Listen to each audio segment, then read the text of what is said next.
Nabung itu memang nggak bisa bikin kita kaya, tapi nabung bisa jadi penyelamat saat kita nggak punya uang. Halo, salam kenal buat yang belum kenal ya, nama saya Sari. Kalau biasanya saya sharing tentang scripting untuk manifestasi yang saya biasa lakukan, sekarang saya mau sharing tentang action yang saya lakukan setelah scripting atau manifestasi. Jadi, sebelum COVID itu kan situasi ekonomi sudah mulai nggak jelas ya.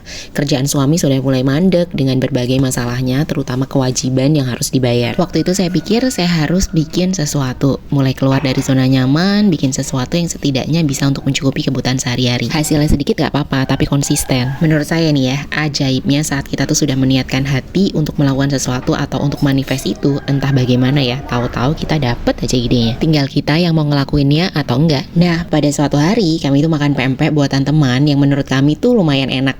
Empek-empeknya tuh tipe empek-empek buatan Palembang asli gitu loh, bukan yang tipe empek-empek Jogja, bukan. Gimana ya jelasinnya? Ya pokoknya gitu ya. Jadi kami kepikiran lah jualan itu dengan sistem kerjasama. Kami branding lah produknya. Nah, gimana caranya supaya saya dapat modalnya? Saya nabung dulu. Jadi saya tuh suka nabung dengan cara begini nih. Cara ini tuh banyak diajarin di video-video. Namanya nabung dengan target. Karena kondisi keuangan saya yang nggak menentu waktu itu, saya nggak selalu mentarget sebulan selesai nabungnya. Itu enggak. Tapi ya seadanya uang aja.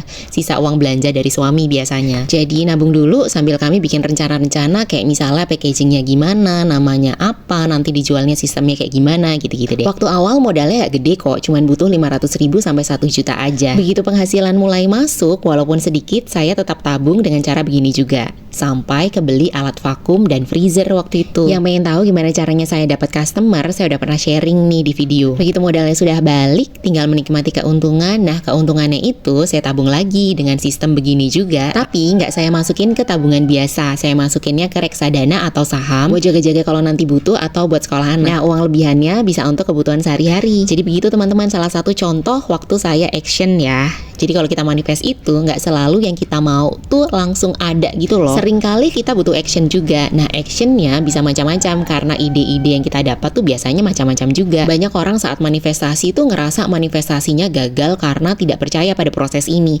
Pengennya tuh langsung dapat uang besar gitu, gaji besar, rumah mewah. Padahal proses ini tuh bikin mental kita kuat loh.